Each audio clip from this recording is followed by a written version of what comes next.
Good evening students. Today we are going to do mathematics topic boat and stream, which is very important for SCHET and CET.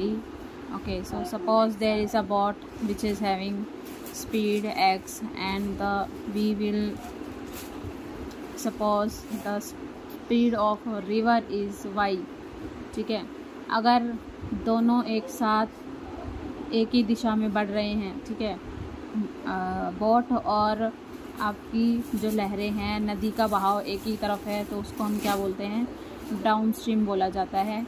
और ये speed दोनों क्या हो जाती हैं, plus हो जाती है डाउन स्ट्रीम में। धारा की दिशा में जब ये दोनों प्रवाहित करते हैं तो दोनों स्पीड क्या हो जाएंगी, हमारी प्लस हो जाएंगी।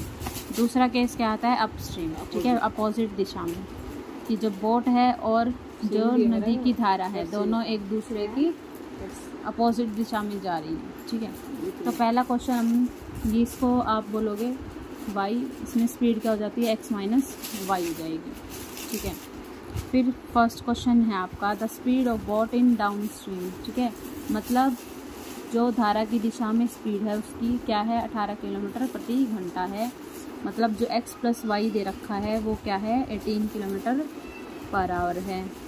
The speed of boat in upstream is 14 kilometre per our. अब अपस्ट्रीम में क्या दे रखी है, x माइनस वाई की स्पीड दे रखी है आपको 14 किलोमीटर पर आवर है। Find the speed of boat in still water, तो ठहरे हुए पानी में, स्टिल वाटर में आपको स्पीड ऑफ बोट बतानी है। तो हम इन दोनों इक्वेशन से क्या करेंगे, इसको सॉल्व कर लेंगे।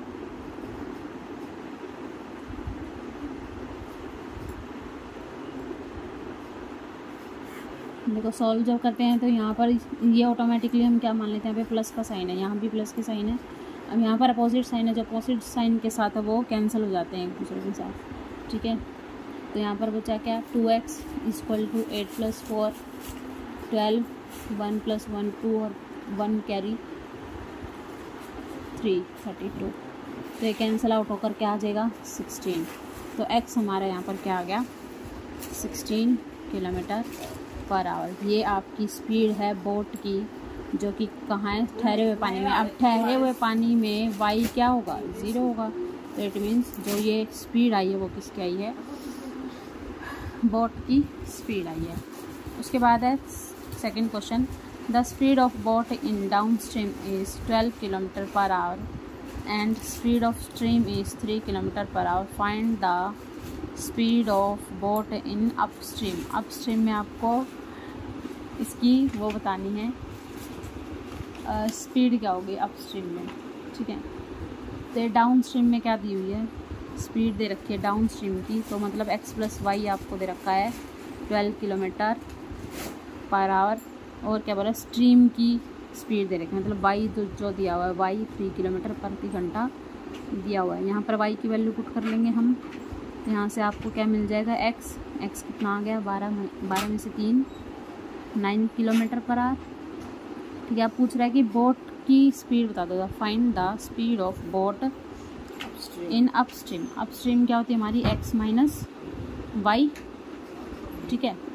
तो हमें ये बताना है, मतलब 9 - 3 कर देंगे, तो ये क्या आ जाएगा, 6 किलोमीटर पर आवर। ये हमारी अपस्ट्रीम में स्पीड आ गई, ठीक है। उसके बाद आता speed of boat in still water is 13 kilometre per hour दी हुई है, ठीक है। ठहरे हुए पानी में बोट की स्पीड है 13 किलोमीटर पर आवर, मतलब x दिया हुआ है। And speed of stream is 3 kilometre per our. ये दिया हुआ है आपको क्या, y दी हुई है stream 3 kilometre per hour. How much time the boat will take to cover 64 kilometre distance in down stream. देखो इसमें दिया हुआ है आपको फर्स्ट ऑफ ऑल x की स्पीड क्या है, speed of boat 13 kilometre per hour. उसके बाद y दे रखा है 3 किलोमीटर पर आवर। अब ये क्या कह रहा है कि डाउन स्ट्रीम में बताना है आपको कि कितना डिस्टेंस कवर करेगी। एक हमारे पास फॉर्मूला होता है, distance is equal to speed into time. यहाँ पर डिस्टेंस दिया हुआ है आपको 64 किलोमीटर और स्पीड क्या हमारी डाउन स्ट्रीम में बतानी है, तो इसका मतलब x प्लस वाई है। Into time. How much time ही पूछा है, ठीक है, कितना टाइम उसको लगेगा। तो 64 upon x plus Y equal to, time को t से डिनोट कर लेते हैं। अब x और y क्या हो गया, 13 प्लस 3 इक्वल टू t। तो यहाँ पर आपका t हम यहाँ लिख लेते हैं, t क्या आ जाएगा 64/16, इसको हम काट देंगे 4 आवर। ओके स्टूडेंट्स, चलो बाकी हम अदर टाइप्स नेक्स्ट वीडियो में करेंगे। Thank you.